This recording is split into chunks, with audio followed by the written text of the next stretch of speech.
أم اتخذوا من دونه آلهة قل هاتوا برهانكم هذا ذكر معي وذكر من قبلي بل أكثرهم لا يعلمون الحق فهم معرضون وما أرسلنا من قبلك من رسول إلا نوحي إليه أنه لا إله إلا أنا فاعبدون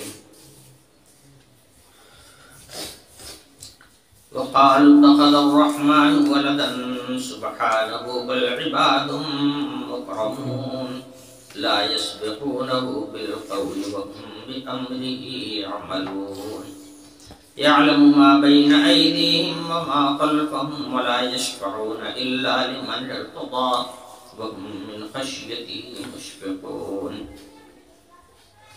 ومن يقل منهم إني إله من دونه فذلك نجزيه جهنم كذلك نجزي الظالمين. قرآن پاک کا روی سخن مشرکین کی طرف ہے.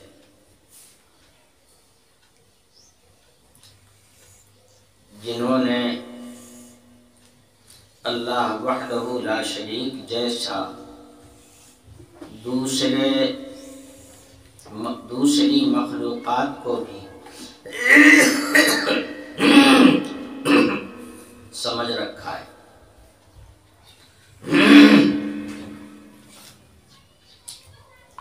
اللہ کو پہچان نہیں سکے اور اللہ کی مخلوق کو انہوں نے اللہ کا درجہ دے دیا. انہی کو یہ اپنا پیدا کرنے والا سمجھنے لگے اور اسی سے اپنی حاجتیں مانگنے لگے. اسی کے لیے اپنی قربانیاں پیش کرنے لگے. جو عظمت اور کبریائی حق تعالی شانہ کی ہونی چاہیے وہ انہوں نے مخلوق کے ساتھ کرنا شروع کر دیا. تو فرمایا جا رہا ہے ام اتخذوا من دونه آلہہ، کیا ان لوگوں نے اللہ کو چھوڑ کر دوسری چیزوں کو معبود سمجھ لیا ہے، معبود بنا لیا ہے.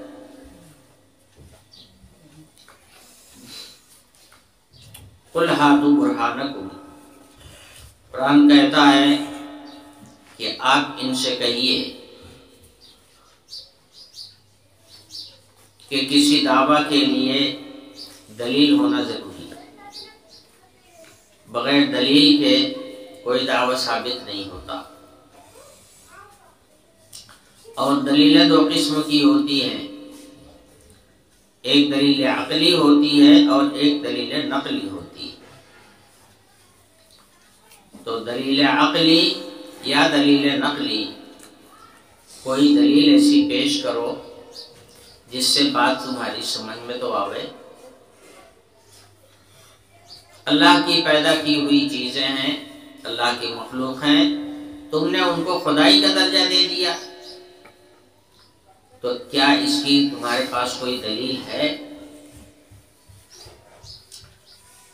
جہاں تک اس دعویٰ کے عقلی طور پر باطل ہونے کا تعلق ہے تو اس کا بیان تو پچھلی آیت میں ہو چکا.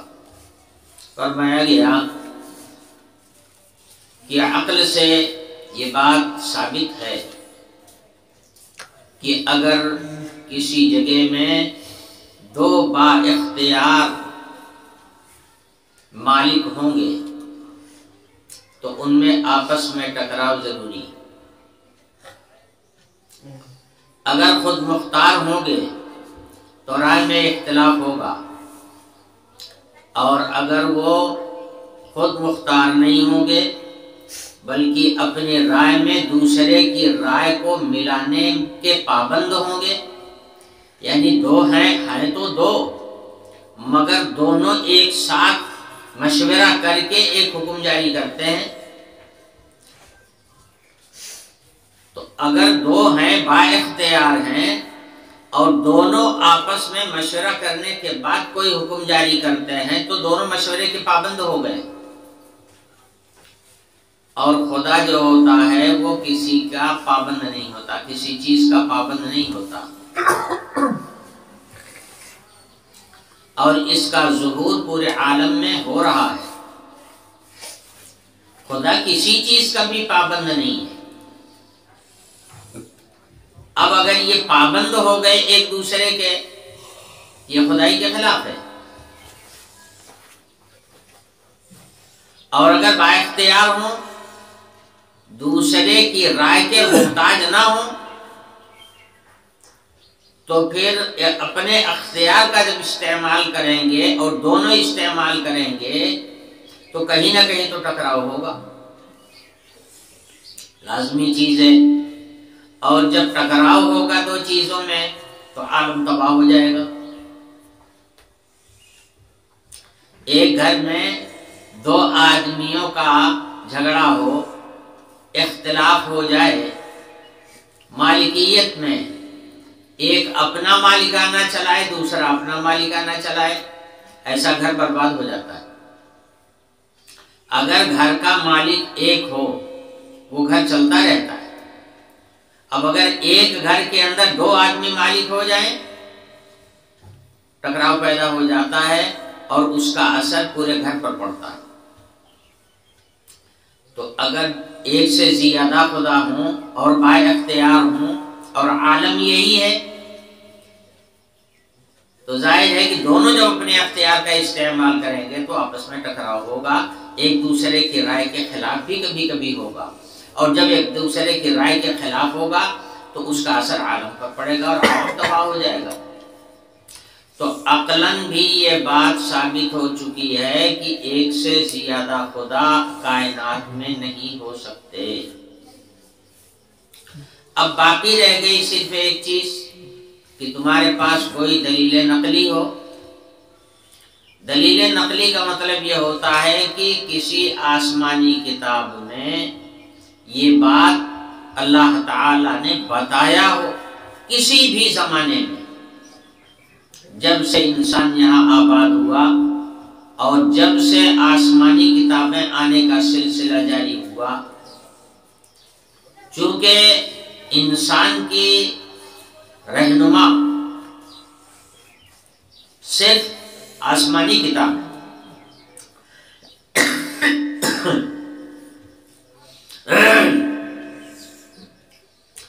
لوگوں کا بنایا ہوا جو آئین ہوگا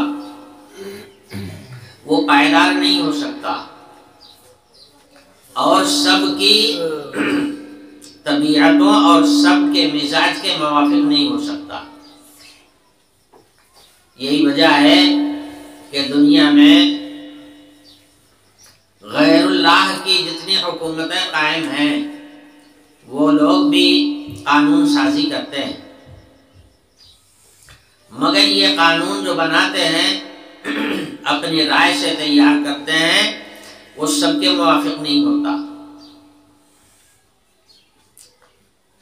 کچھ لوگوں کی طبیعتیں اور کچھ لوگوں کے مزاج اس سے مجروح ہوتے ہیں. سب کے موافق ان کا بنایا ہوا قانون سب کے موافق ہو ایسا نہیں ہو پاتا. اور خدائی قانون جو ہوتا ہے وہ سب کے موافق ہوتا ہے. تو صحیح بات یہی ہے کہ انسان کی صحیح رہنمائی صرف خدائی کا قانون ہی کر سکتا ہے. خدائی قانون کے علاوہ انسانوں کا اپنا بنایا ہوا قانون سارے انسانوں کے لیے سازگار نہیں ہو سکتا. اس لیے کہ جہاں کے لوگ بنائیں گے اس قانون کو وہ اپنے ہی حساب سے بنائیں گے. دوسرے مقام کا رہنے والا آدمی جو ہوگا اس کی طبیعت کا، اس کے مزاج کا اس میں لحاظ نہیں کیا گیا ہوگا تو وہ قانون ان کا بنایا ہوا قانون اس کے خلاف ہوگا. اور خدا جو ہے وہ سب کی نفسیات سے واقف ہے. سارے انسان اور اس کائنات کا ہر ذرہ ان کا اپنا بنایا ہوا ہے. وہ سب کی نفسیات کو اچھی طرح سے جانتے ہیں. اس لیے ان کا جو قانون ہوگا وہ سب کے موافق ہوگا۔ تو انسان کا صحیح رہنما صرف خدائی قانون ہی ہو سکتا ہے، اور خدائی قانون جو ہے وہ آسمانی کتابوں میں آتا ہے۔ دنیا میں بیٹھ کر جو کتابیں لکھی جاتی ہیں ان کے اندر وہ بات کبھی نہیں پیدا ہو سکتی ہے۔ خدائی قانون آسمان سے نازل ہوتا ہے، اور ایک دو نہیں سینکڑوں کی تعداد میں انبیاء علیہ السلام کے ذریعے سے یہ قانون دنیا میں آ چکا ہے، اور ساری دنیا کو جو رہنمائی ملی ہے وہ خدائی قانون سے ہی ملی ہے۔ اس لیے دلیل نقلی اگر بنے گی تو وہ کوئی خدائی قانون ہی ہو سکتا ہے۔ تو پھر کسی کتاب میں اللہ تعالیٰ نے ایسا بتایا ہو کہ مخلوق، ہماری پیدا کی ہوئی مخلوق بھی خدائی کے قابل ہے، تو ایسی کوئی دلیل پیش کرو، کتاب سے لاؤ کوئی دلیل، کتاب ہو آسمانی کتاب ہو، کسی زمانے کی بھی ہو، کہیں کی بھی ہو، مگر لاؤ تو صحیح، کسی کتاب میں ایسا بتایا گیا ہے؟ قُلْ هَاتُوا بُرْهَانَكُمْ، آپ ان سے سوال کیجئے کہ لاؤ کوئی دلیل، ایسی دلیل جس کے سارے مقدمات یقینیات سے مرکب ہوں، ایسی کوئی دلیل لاؤ۔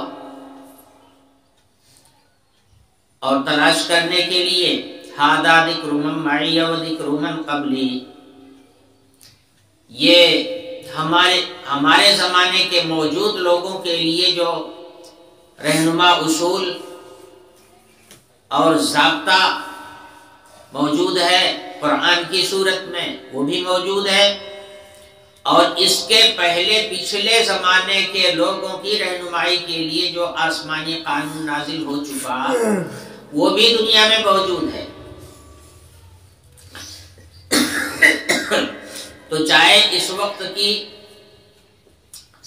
وقت کا موجودہ ہدایت نامہ ہو یا پچھلے زمانے کا کوئی ہدایت نامہ ہو، بس آسمانی ہدایت نامہ ہونا چاہیے۔ ایسا کوئی ہدایت نامہ ہو اس میں لکھا ہوا ہو کہ خدا کے علاوہ اور بھی کوئی معبود ہونے کے لائق ہے تو وہ پیش کرو۔ ہذا ذکر من معی وذکر من قبلی، حضرت عبداللہ بن عباس رضی اللہ عنہ نے فرمایا کہ ہذا ذکر من معی سے مراد ہے قرآن پاک، اور ہذا ذکر من قبلی سے مراد ہے تورات اور انجیل اور پچھلے زمانے میں جو کتابیں نازل ہو چکی۔ ظاہر ہے کسی کتاب میں ایسا نہیں ہے، آسمانی کتاب میں کہیں نہیں دکھا سکتے ہو کہ اس خدائے واحد کے علاوہ کسی اور کو معبود بتایا گیا ہو۔ ہاں، دنیا نے بعض مقامات پر بڑی غلطی کی ہے۔ مثلا اللہ نے بنایا کسی اپنے بندے کو اور ما فوق الطبیعیات سارے انسانوں میں سب سے زیادہ ممتاز بنایا، تو اس کو دنیا کے لوگوں نے خدا کا بیٹا سمجھ لیا۔ ان کے حیرت ناک کارناموں کو دیکھ کر کے لوگوں نے یہ سمجھا کہ یہ تو خدا کے بیٹے ہیں،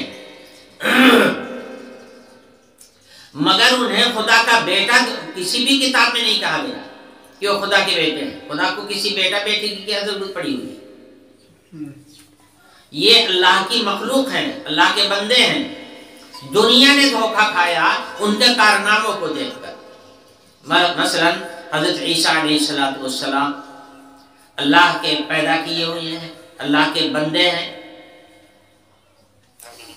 اور حضرت عیسیٰ علیہ السلام نے اپنی زندگی میں ہمیشہ یہی کہا ہے کہ انی عبداللہ، میں اللہ کا بندہ ہوں۔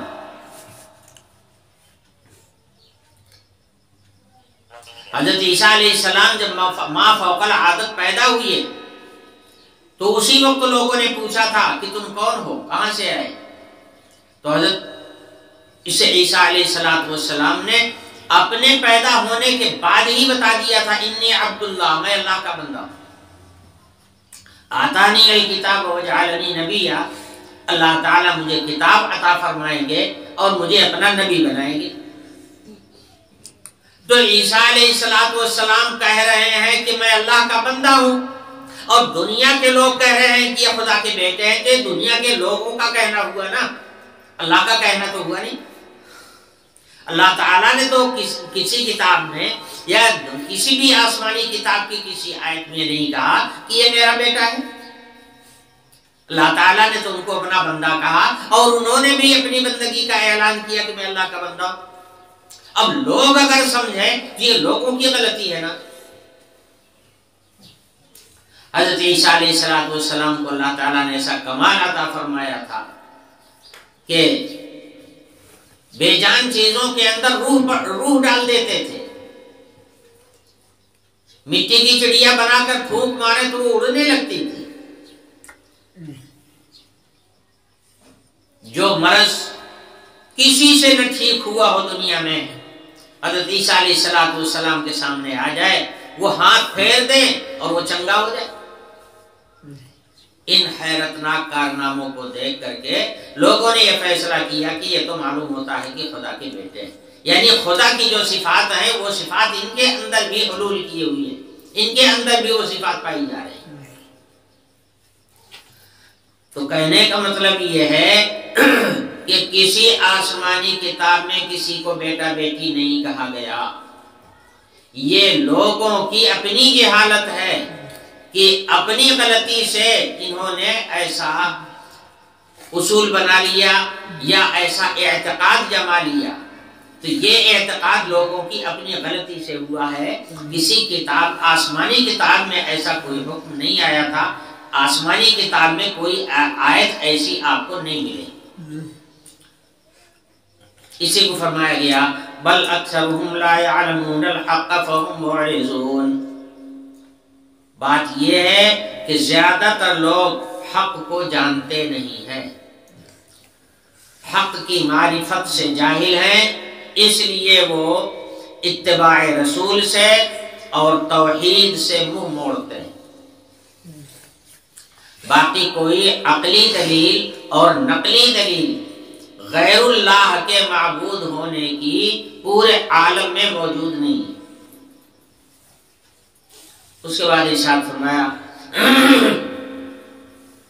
وما ارسلنا من قبلك من رسول الا نوحي اليه انه لا اله الا انا فاعبدون۔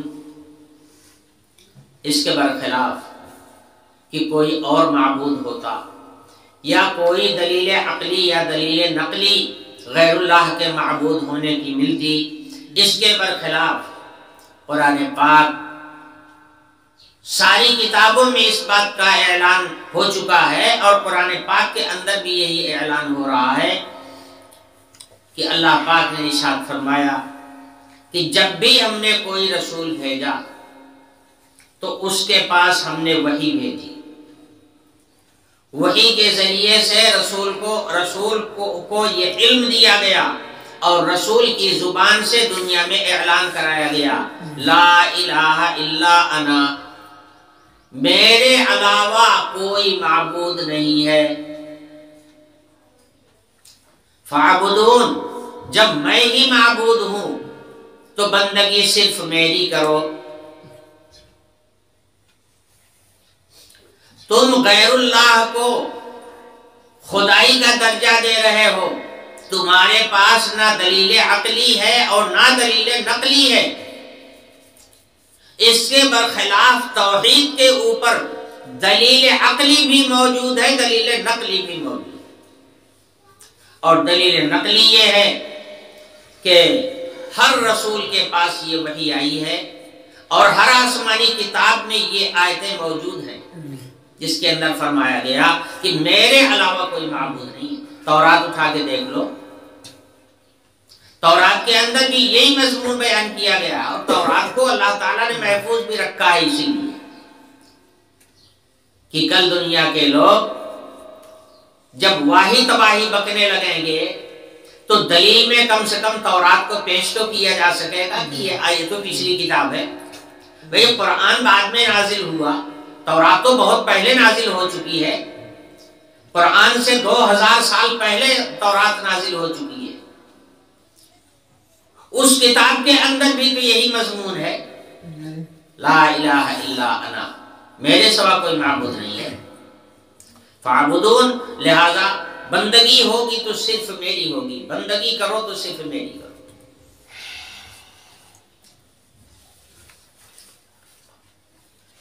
اور یہ لوگوں کی بے عقلی کی بات ہے کہ لوگ کہنے لگے اتخذ الرحمن ولدا، کہ اللہ پاک نے اولاد بھی بنایا ہے۔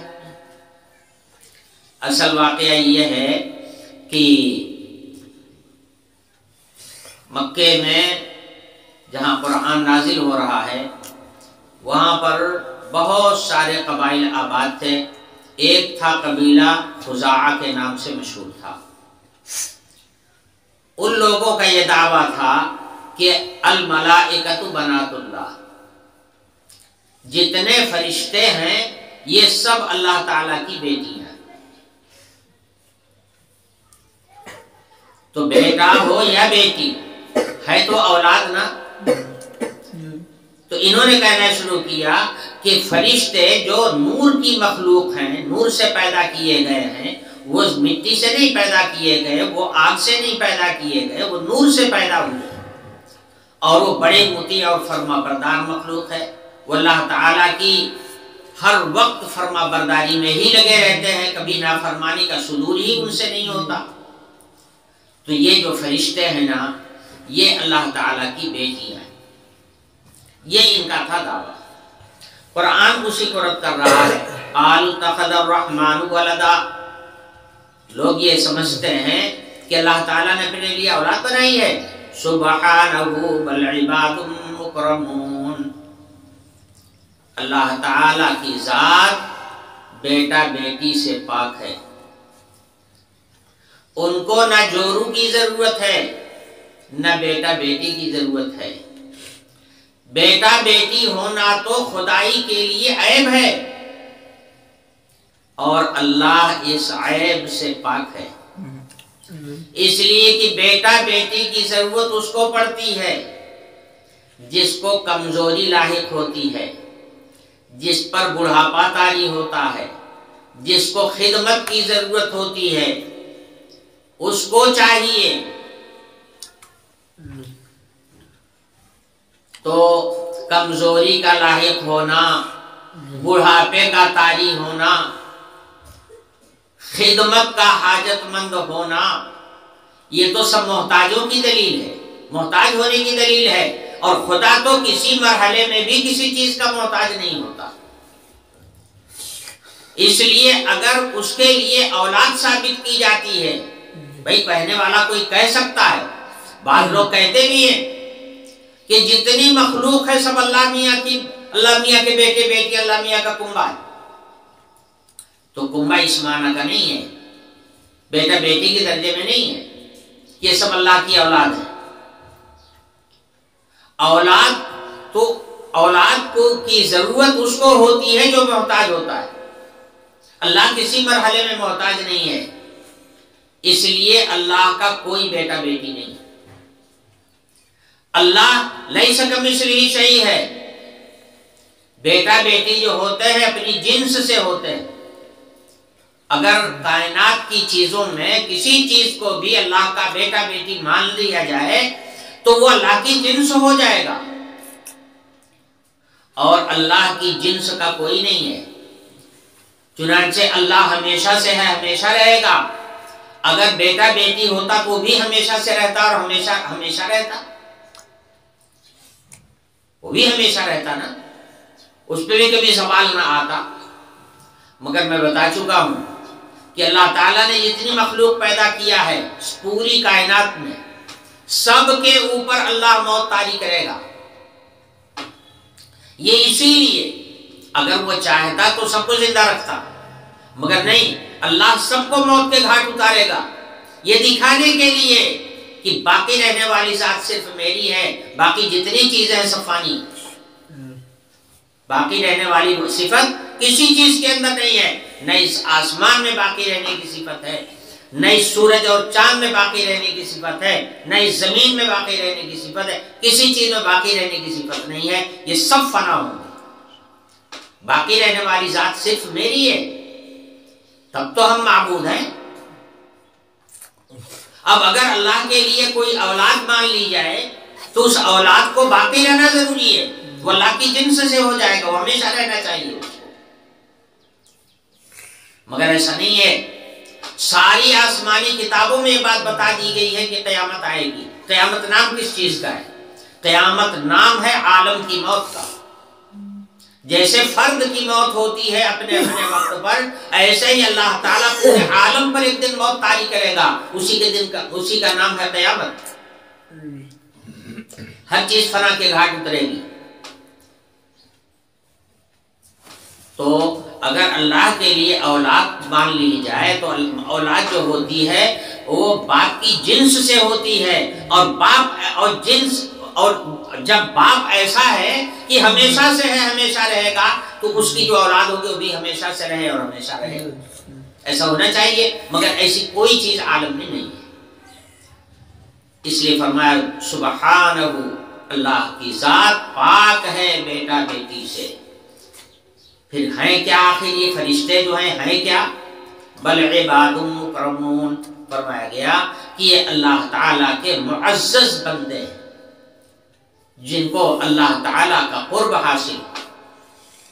یہ ایسے بندے ہیں، ایسی مخلوق ہیں فرشتے کہ جنہیں اللہ تعالیٰ کا بے انتہا قرب حاصل،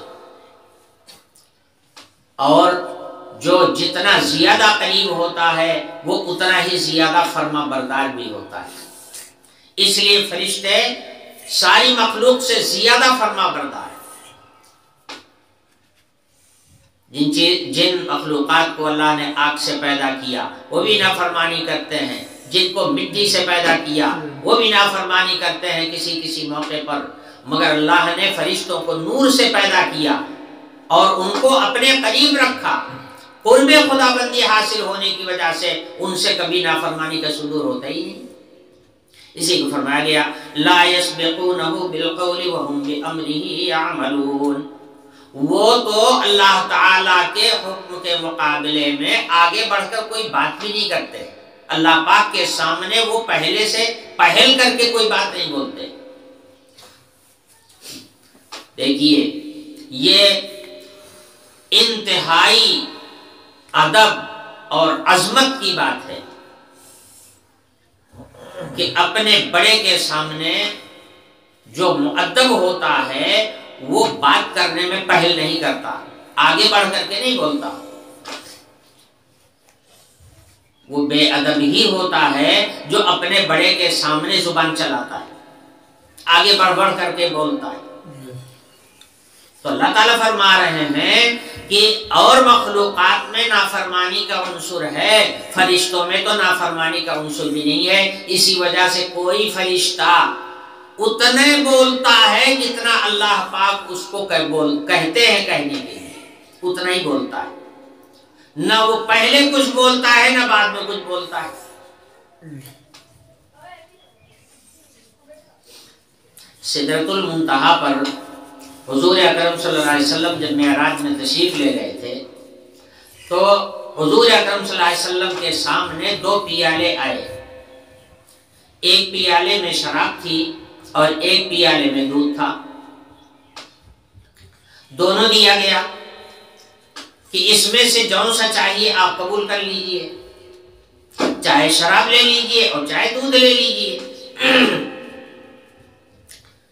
تو حضور اکرم صلی اللہ علیہ وسلم سوچنے لگے کہ میں کون سا لوں، یعنی دونوں لینا نہیں ہے، ایک کو لینا ہے، دونوں میں سے ایک لے لو چاہے جون سا لے لو۔ اب اگر حضور نے اس وقت شراب لے لیا ہوتا تو پوری امت کے لیے شراب حلال ہو جاتی، لوگ شراب پیا کرتے، شراب حلال رہتی ان کے لیے۔ مگر جانتے ہیں آپ کہ شراب پینے والے کا دماغ خراب ہو جاتا ہے، عقل اس کی خبت ہو جاتی ہے، بے عقلی کا کام کرتا ہے۔ اچھا تو ایک چیز شراب ہے اور دوسرا دودھ ہے، حکم دیا گیا کہ دونوں میں سے جون سا چاہو ایک لے لو۔ تو اب حضور سوچنے لگے کہ میں کون سا لوں، یہ شراب والا پیالہ لے لوں یا دودھ والا پیالہ لے لوں، کون سا لے لوں، کون سا ہماری امت کے لیے زیادہ مفید رہے گا؟ مگر سمجھ نہیں آ رہا تھا کہ کیا لوں، کون سا لوں۔ تو حضرت جبریل علیہ السلام کی طرف حضور نے دیکھا سوالیہ نشان سے کہ آپ ذرا کچھ بتائیے کہ کون سا لوں۔ تو حضرت جبریل علیہ السلام نے اس وقت یہ نہیں کہا اس کو لے لیجئے، اشارے سے کہا، صرف اشارہ کیا دودھ کی طرف کہ دودھ کا پیالہ اگر آپ لیں گے تو آپ کی امت کے لیے زیادہ فائدہ مند رہے گا۔ شراب سے تو عقل ماری جاتی ہے، شراب اگر لے لیں گے آپ اور حلال ہو جائے گی آپ کی امت کے لیے تو ہمیشہ بے عقل ہی رہے گی۔ دودھ لے لیجیے۔ تو دودھ لینے کے لیے حضرت جبریل علیہ السلام نے کھلے لفظ استعمال نہیں کیے، صرف اشارہ کیا دودھ کے پیالے کی طرف۔ تو حضور سمجھ گئے کہ یہ دودھ کا پیالہ جو ہے ہمارے لیے زیادہ مناسب ہوگا، تو حضور نے دودھ کے پیالے کو لے لیا۔ اسی لیے امت پر شراب حرام کر دی گئی اور دودھ حلال کر دیا گیا۔ تو کہنے کا مطلب یہ ہے کہ فرشتے تو وہ ہیں حکم خداوندی کے آگے وہ کوئی بات بولتے تک نہیں، اپنی جانب سے کوئی کام کیا کریں بات تک نہیں بولتے۔ اسی کو قرآن کہہ رہا ہے لا يسبقونه بالقول وهم بأمره يعملون، وہ تو کسی بات کے کرنے میں پہل بھی نہیں کرتے ہیں، آگے بڑھ کے بولتے بھی نہیں ہیں، اتنا ہی کرتے ہیں جتنا ان کو حکم ملتا ہے۔ وهم بأمره يعملون، کیوں؟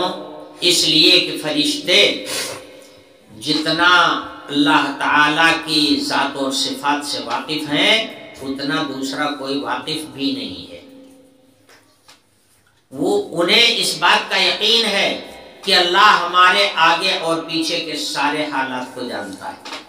ہم کوئی لفظ زبان سے نکالتے ہیں تو اللہ تعالیٰ کے علم میں ہے، ہم خاموشی اختیار کرتے ہیں تو بھی اللہ کے علم میں ہے۔ حضرات ملائکہ کو اس کا ہمہ وقت استحضار رہتا ہے، اس وجہ سے وہ زبان نہیں کھولتے۔ یعلم ما بین ایدیہم وما خلفہم۔ اب یہاں پر ایک سوال ہوتا ہے کہ کل قیامت کے دن فرشتے لوگوں کی سفارش بھی کریں، تو سفارش جو ہوگی وہ تو اپنے من سے ہوگی نا، سفارش تو آدمی اپنے من سے کرتا ہے، اپنے حساب سے کرتا ہے، تو فرشتے کل سفارش تو کریں گے حشر کے میدان میں۔ تو فرمایا جا رہا ہے کہ سفارش بھی وہ اسی کی کریں گے جس کے متعلق انہیں معلوم ہوگا کہ یہ اللہ کا پسندیدہ بندہ ہے اور اللہ کی رضا کے موافق ہے، اسی کی سفارش بھی کریں گے۔ اور جو اللہ کی نظر میں نامرضیہ ہوگا اس کی سفارش فرشتے کریں گے ہی۔ لا یشفعون الا لمن ارتضی، وہ سفارش نہیں کریں گے ایسے شخص کی کہ جو اللہ کا پسندیدہ نہ ہو، جسے جانیں گے کہ اللہ کا پسندیدہ ہے اور اللہ تعالیٰ اس کو بخشنے والے ہیں، اسی کی سفارش کریں گے۔ وَهُم مِّن خَشْيَتِهِ مُشْفِقُونَ، اور ان فرشتوں کا حال یہ ہے کہ اللہ کی ہیبت سے وہ ہر وقت ترساں رہتے ہیں، ڈرتے رہتے ہیں، خوف زدہ رہتے ہیں۔ نزدیکاں راہ بیش بود حیرانی، جو قریب ہوتا ہے وہ جاہ و جلال سے زیادہ واقف ہوتا ہے، اس لیے وہ سب سے زیادہ ڈرتا بھی ہے۔ تو فرشتے چونکہ اللہ کے زیادہ قریب ہیں، وہ اللہ کے جاہ و جلال سے زیادہ واقف ہیں، اس لیے وہ ہر وقت سب سے زیادہ ڈرتے رہتے ہیں۔ اور دنیا میں بھی آپ دیکھ لیجیے، جتنا بڑا اللہ کا ولی ہوگا اتنا ہی اللہ سے ڈرنے والا ہوگا، اور جتنا اللہ کی ولایت سے دور ہوگا اتنے اللہ سے نڈر ہو۔ جسے اللہ کا قرب نہیں ملتا وہ اللہ سے نڈر ہوتا ہے، اور جسے اللہ کا قرب مل جاتا ہے وہ اللہ سے ڈرتا رہتا ہے، ہر وقت ڈرتا رہتا ہے، ہراساں رہتا ہے۔ وَهُم مِّن خَشْيَتِهِ مُشْفِقُونَ، فرشتے جو ہیں اللہ کی ہیبت سے ہر وقت خوف زدہ رہتے ہیں۔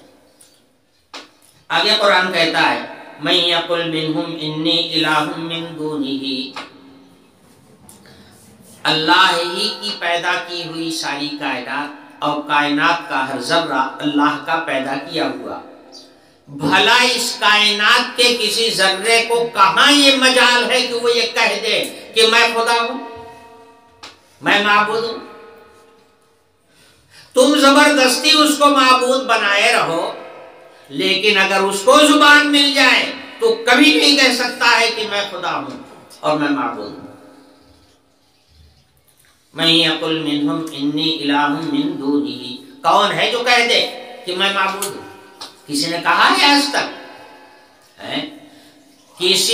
جس کو بھی لوگوں نے اللہ کو چھوڑ کر دوسرے کی مخلوق میں کسی کو بھی معبود بنایا ہے، کسی معبود نے آج تک یہ نہیں کہا کہ میں معبود ہوں۔ تم نے زبردستی بنا رکھا ہے معبود۔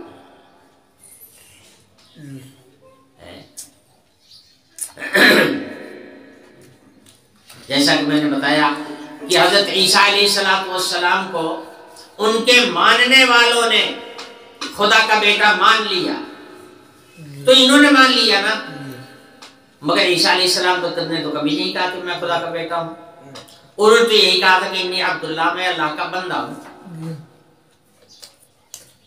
اسی کو قرآن نے کہا لن یستنکف المسیح ان یکون عبدا للہ ولا الملائکۃ المقربون، عیسیٰ علیہ السلام کو اللہ کے بندہ ہونے سے کبھی عار نہیں تھا، اور نہ کوئی اللہ کا فرشتہ ایسا ہے جس کو اللہ کی بندگی سے عار ہو۔ عار تو جانتے ہیں نا، شرم کو کہتے ہیں۔ اپنے جیسے کے سامنے ماتحت بننے سے آدمی کو شرم آتی ہے، اپنے جیسے کی ماتحتی قبول کرنے میں آدمی کو شرم آتی ہے۔ تو جن چیزوں کو لوگوں نے اپنا معبود بنایا ہے، ان میں سے کسی کو بھی اس بات میں عار نہیں ہے کہ وہ اپنے آپ کو خدا کا بندہ سمجھیں۔ سب اپنے آپ کو خدا کا بندہ سمجھتے ہیں، اور اس میں کسی کو عار اور شرم نہیں ہے، شرم نہیں محسوس کرتا۔ اسی کو فرمایا گیا کہ نہ تو عیسیٰ علیہ السلام کو اس میں عار تھا، نہ فرشتوں کو عار ہے، سب اللہ کا بندہ ہونے میں خوش ہیں، بلکہ اسی پر فخر ہے ان حضرات کو کہ ہم اللہ کے بندے، اپنی بندگی پر ان کو ناز ہے۔ تو جن کو تم نے معبود بنایا ہے انہیں تو بندہ ہونے پر ناز ہے، اور تم انہیں معبود بنا رہے ہو، کتنی الٹی بات۔ تو کائنات میں کوئی چیز بھی ایسی نہیں ہے جس کو زبان مل جائے تو وہ یہ کہے کہ میں خدا ہوں، میں معبود ہوں، کوئی چیز ایسی نہیں۔ اسی کو قرآن کہہ رہا ہے مَن یقل منہم انی الہ من دونہ فذلک نجزیہ جہنم۔ اس لیے یہ عقیدہ خدائے واحد وحدہ لا شریک کو چھوڑ کر کسی اور کو خدا ماننا اور کسی اور کو معبود سمجھنا اور کسی اور کے سامنے پیشانی جھکا دینا، یہ ایسا عمل ہے کہ حق تعالی شانو فرما رہے ہیں کہ اس کا بدلہ سوائے جہنم کے کچھ نہیں، اس لیے کہ اس سے بڑی اللہ کی کوئی نافرمانی نہیں ہے، اس سے بڑی اللہ کے سامنے کوئی سرکشی نہیں ہے کہ جو صفات حق تعالی شانہ کی ہیں وہ صفت تم غیر اللہ کے اندر ثابت کرو، اس سے بڑی ستابی اور اس سے بڑی سرکشی کوئی دنیا میں ہے نہیں، اس لیے اس کا بدلہ سوائے جہنم کے کچھ نہیں ہے۔ فذلک نجزیہ جہنم کذالک نجزی الظالمین، ہم ظالموں کو ایسا ہی بدلہ دیں گے۔ اس آیت سے بھی پتہ چلا کہ ظلم کا اصلی فرد ہے شرک، اصل ظلم جو ہے وہ شرک ہے۔ یہاں ظالم سے مراد مشرک ہے، مشرک کو یہی سزا ملے گی۔ اللہ تعالیٰ ہماری آپ کی سب کی حفاظت فرمائے اور تمام لوگوں کی حفاظت فرمائے، شرک سے اور غیر اللہ کی پرستش سے اللہ تعالیٰ سب کی حفاظت فرمائے۔ وآخر دعوانا الحمدللہ رب العالمین۔